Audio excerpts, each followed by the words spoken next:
Tu prennes la première place. Je veux que tu Prennes la première place. Je veux que tu prennes la première place. Je veux que tu prennes la première place. Et le foyer où on voit qu'il y a deux personnes qui habitent. Deux personnes. C'est deux personnes qui habitent. Deux personnes.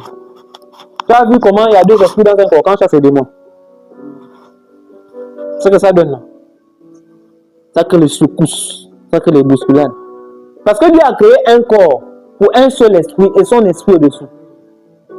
Pas pour avoir deux esprits. Parce qu'à la base de la création de l'homme, tu vas voir, quand Dieu crée l'homme en un seul être. Mais en lui, il y a deux. C'est pourquoi la femme est sortie de l'homme. Dieu les a créés unis. Mais à cause d'un besoin, Dieu a fait en sorte que la femme sorte de l'homme. Qu'il ait un vis-à-vis, quelqu'un à qui parler, quelqu'un à qui converser, quelqu'un avec qui travailler. Mais à la base, au commencement, ils ont toujours été un. Ils ont toujours été un.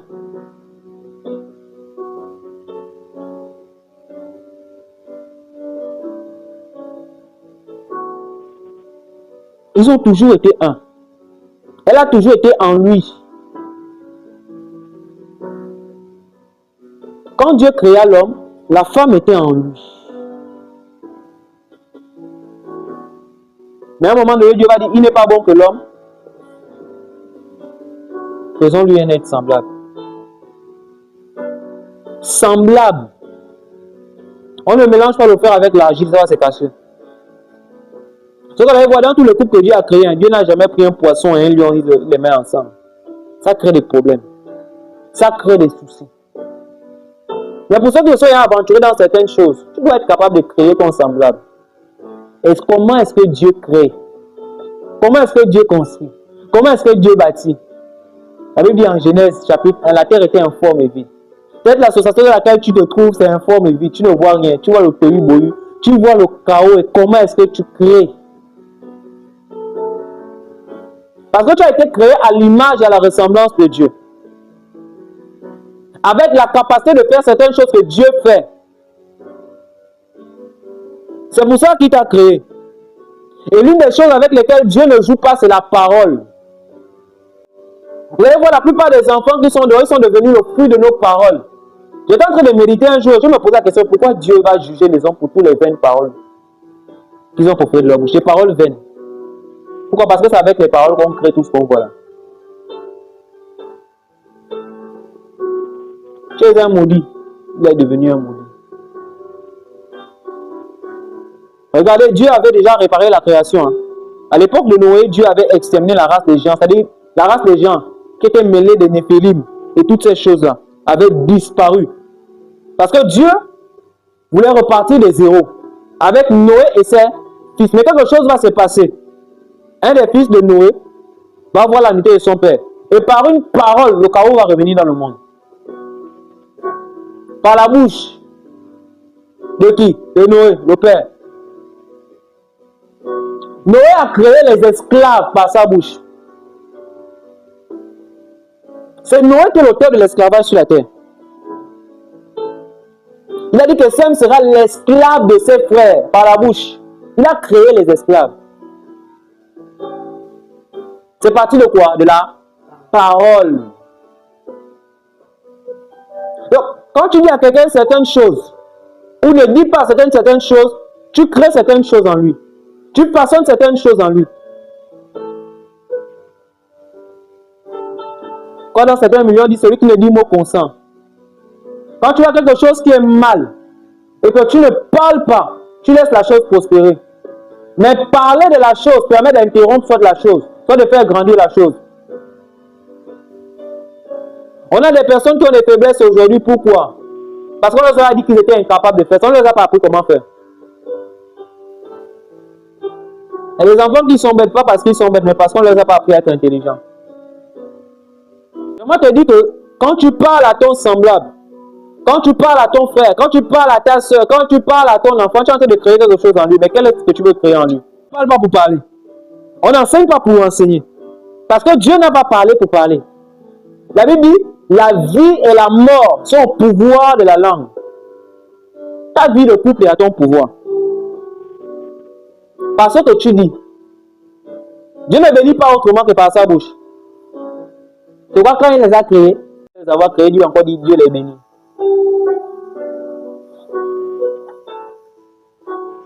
Parce que tous les mariages ne sont pas des bénédictions. Les mariages où Dieu n'a pas parlé, il n'y a pas la bénédiction dedans. Il a dit que la bénédiction de l'Éternel se fait sur aucun chagrin. Il n'est pas dans le plan de Dieu que lorsqu'un homme et une femme se rencontrent, il y ait du chagrin à l'intérieur. Ce n'est pas dans le plan de Dieu. C'est vrai, ça paraît être la norme aujourd'hui, mais ce n'est pas le plan de Dieu. Salomon lui-même va dire, celui qui trouve une femme a trouvé bonheur. C'est un don que l'on reçoit de qui? De Dieu. Mais il y a beaucoup qui ont rencontré le malheur parce qu'ils ont ramassé les femmes. Il y a beaucoup qui ont trouvé le malheur parce qu'ils ont ramassé les hommes. Ils n'ont pas attendu que Dieu donne. Parce que le premier mariage, c'est Dieu qui a donné. C'est un don. C'est un don. C'est un cadeau qu'on nous offre. C'est une faveur imméritée. C'est Dieu qui a dit, il n'est pas bon que l'homme soit... Il a amené un. Comment est-ce que Dieu donne? Est-ce que Dieu va forcément venir dire, c'est lui ton mari? Non. Quand Dieu donne, il provoque des rencontres. Tu vois, quand il a créé Ève, il n'est pas venu dire à Adam, c'est ta femme. Dieu n'a pas fait ce commencement. Il a formé Ève et il l'a amené vers Adam. Et Adam a vu. Dieu provoque les rencontres. Et c'est nous, dans ces rencontres, où on peut discerner certaines choses. On peut voir certaines choses. Et Dieu les avait créés pourquoi? Pour un but, un objectif à atteindre. C'est pourquoi il n'est pas normal que quand tu vas dans un mariage où Dieu est à l'origine, quand je parle de l'origine, c'est au commencement, tu es chrétien, elle est chrétienne, donc Dieu est censé être à l'origine. On ne parle pas que tu étais païen, après tu t'es converti, c'est pas pareil. L'origine, c'est le commencement. C'est-à-dire que vous avez commencé en Dieu. Vous êtes rencontrés en Dieu. Et si vous êtes rencontrés en Dieu, Dieu va déclarer des paroles. Toute union où Dieu n'a rien dit n'avance pas. Parce que ce qui va vous tenir, ce qui va faire en sorte que vous restez ensemble, c'est ce que Dieu a dit. Parce que les hommes viendront plus tard et ils diront. Les femmes étaient des filles maudites depuis Noé. Parce que Noé va maudire son fils. Cham, il va dire Canaan sera leur esclave. Et de Canaan est sorti Sidon, Jézabel. Et la Bible dit que les filles de Canaan étaient en mauvaise odeur à Isaac et à sa femme Rebecca. Elle le déplaisait. Et ça attristait son cœur. Donc le choix du conjoint n'est pas quelque chose avec lequel on blague. Si Dieu a cassé un accord, bénis Dieu. Tu ne sais pas si tu attends devant. Si Dieu a produit certaines choses, bénis Dieu. Ça ne veut pas dire que tout sera parfait. L'homme et la femme que Dieu a créés ont quand même péché. Adam et Ève. Ève était donnée par Dieu, mais Ève a quand même désobéi. Adam était suscité par Dieu, mais Adam a quand même... Ça peut arriver. Mais aussi longtemps que la main de Dieu sera au centre, Dieu va accomplir ce pourquoi il les a suscités. Parce que je disais à des frères à l'UOB là-bas que malgré le fait qu'Adam et Ève ont péché, ils ont accompli la mission de Dieu. Multipliez-vous, assujettissez la terre. Ils ne se sont pas séparés. Il n'a pas dit après, toi, tu vas à gauche, moi, je vais à droite. La terre est grande, en tout cas, la terre est grande. Ils sont allés ensemble. Parce que c'est Dieu qui avait fait quoi? Joint. Il y avait une parole sur leur vie. Comme quelqu'un a chanté, il y a une prophétie sur leur vie. Sur ton couple, il y a tel type de prophétie. Il y a tel type de dessin. Il y a tel type de mission que vous devez accomplir. Est-ce que tu es conscient de ce pourquoi Dieu vous a suscité? Est-ce que tu t'as suscité pour aller prendre des photos? Après c'est fini, on n'entend plus parler. Non. Parce que Dieu a toujours voulu susciter une race. Dieu a toujours voulu susciter un modèle. Dieu a toujours voulu susciter un type de personne. Et il prend toujours les hommes comme échantillon. Il leur dit c'est possible. C'est possible d'être belle, d'être intelligente, de gagner plus d'argent que son mari, mais d'être soumise. Je crois ça. Intelligente, de gagner plus d'argent que son mari et d'être soumise. Amen.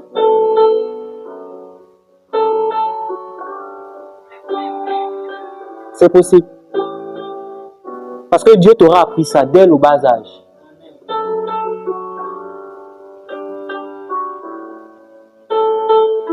Pas parce que cela avait été imposé, mais parce que cela avait été enseigné.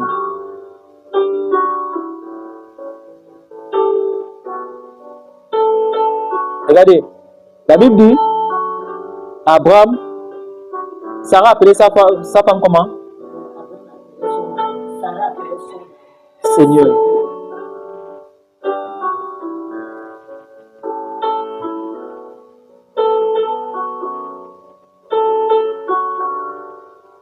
Seigneur, mais elle était heureuse. Elle était heureuse. Son mari lui était fidèle. Pourtant, à l'époque, l'adultère n'était pas un péché. Mais lui, c'était seulement Sarah. C'est qu'il n'a regardé aucune autre femme si Sarah ne l'avait pas dit. À cause de quoi?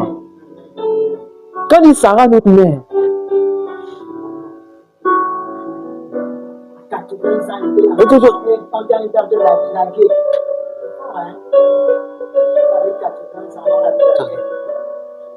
une femme qui était capable de sacrifier ses propres intérêts pour que la promesse de Dieu s'accomplisse, même si elle a fait de la mauvaise manière, mais on voit qu'elle voulait voir les promesses de Dieu s'accomplir dans la vie d'Abraham. Elle a dit, en tout cas, même si tu prends une deuxième femme, il n'y a pas de problème.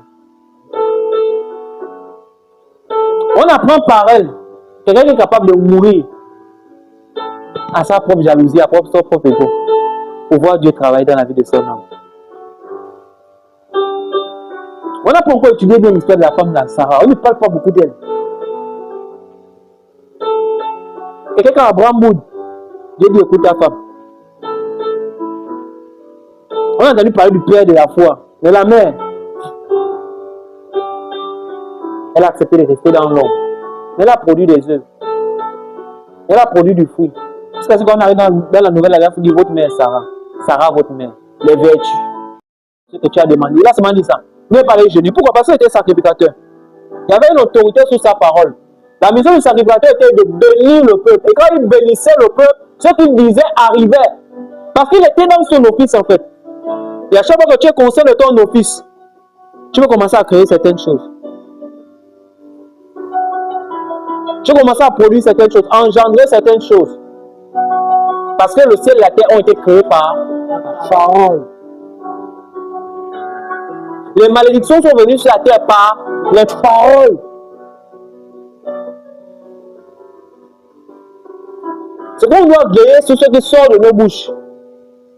La parole est l'outil de création. La parole est l'outil de formation. Tu vas te poser la question pourquoi la création obéissait à Jésus. Ce n'est pas un accident. Si la création a été créée par la parole, celui qui parlait s'appelait la parole de Dieu. La parole a dit que l'eau produise des poissons. La mer était ancienne. Quand Dieu dit, séparez-moi la terre. Séparez-moi les eaux d'en haut, les eaux d'en bas. Donc quand la tempête s'est levée là, il savait qu'avant on était plus grand que ça. Mais au commencement, il nous a séparés. Il a envoyé l'eau là en haut. Donc si moi je m'amuse, il peut encore m'assécher. La mer peut arrêter d'exister à cause de lui. La parole. La parole. Quand tu dois veiller sur ta parole. Le Jésus que Jean a rencontré, une épée aiguë sortait de sa bouche. Tu vois quand la parole parle, ça pique, ça taille, ça émonde, ça façonne, ça transforme, ça réveille, ça brise. Tu vois l'un des plus beaux dons que tu puisses avoir, c'est avoir la parole de Dieu.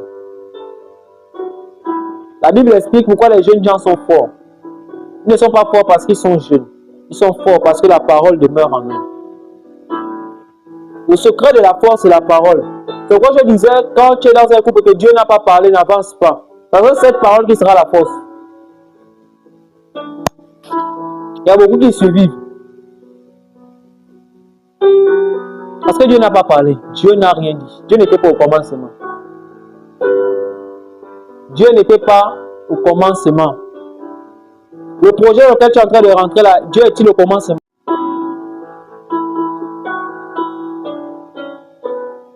Dieu est-il au commencement? Dieu a-t-il parlé? Et s'il a dit, qu'a-t-il dit?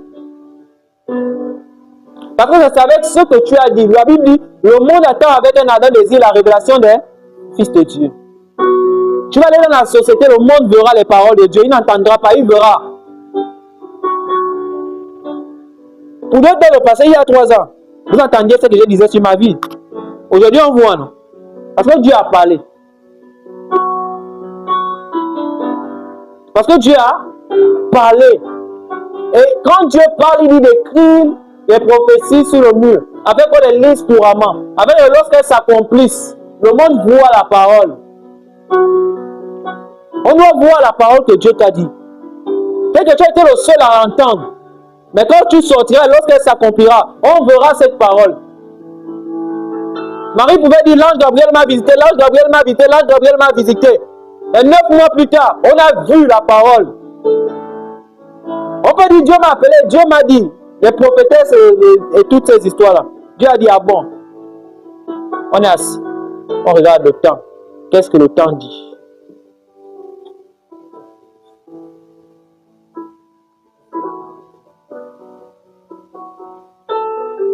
On est venu assister à un programme. On sort de là. Il faudrait que la prochaine fois, on soit capable de voir le fruit de cette sagesse. On ne se rassemble pas parce qu'on veut se distraire, parce qu'on s'ennuie, parce qu'on n'a pas les choses à faire, parce qu'on vient télécharger certaines choses. Vous avez vu la présence de Dieu qui est descendue ce matin-là? Ça fait longtemps qu'on a vu un truc comme ça. Ça fait longtemps. On prie beaucoup, on jeûne beaucoup. Mais ça fait longtemps que le Seigneur nous a poussé à prier comme ça. Et s'il nous pousse à prier, c'est qu'il veut bâtir certaines choses, il veut construire certaines choses, il veut réparer certaines choses. Parce qu'il y a des combats, il y a des guerres qui arrivent, il y a des défis qui arrivent. Ah oui, celui qui en lance ses défis lui-même. La parole de Dieu, tu devras faire face aux paroles des hommes qui veulent séparer ce que Dieu a joint.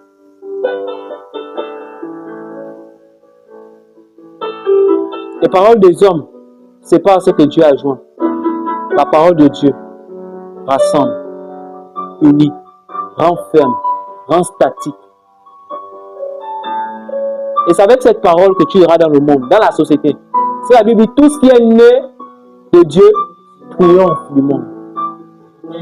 C'est quoi si cette union n'est pas née de Dieu, elle ne survivra pas au monde. Elle ne survivra pas. Le monde va la détruire parce qu'elle n'est pas née de Dieu. Elle n'a pas été engendrée par Dieu.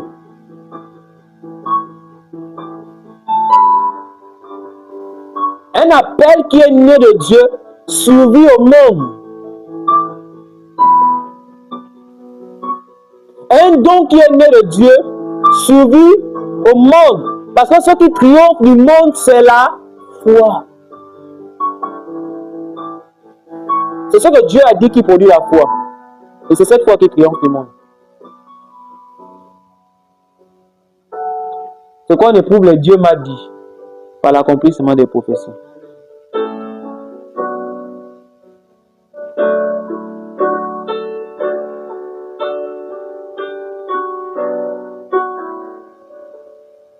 C'est quoi? Commence à te concentrer sur ce que Dieu a dit.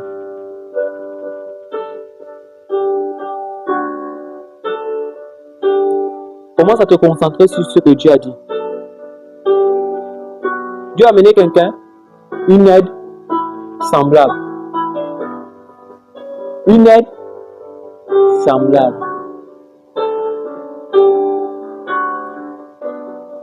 Tu t'es appelé à adorer. Dieu va t'amener quelqu'un qui va te pousser encore à adorer.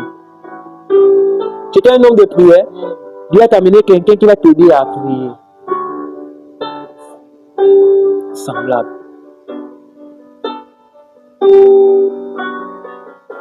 Semblable. Mais pour connaître qui est ton semblable, tu dois te connaître toi-même. Parce que sinon tu vas voir quelqu'un qui est ton semblable et tu ne le reconnaîtras pas. Parce que toi-même tu ne te connais pas.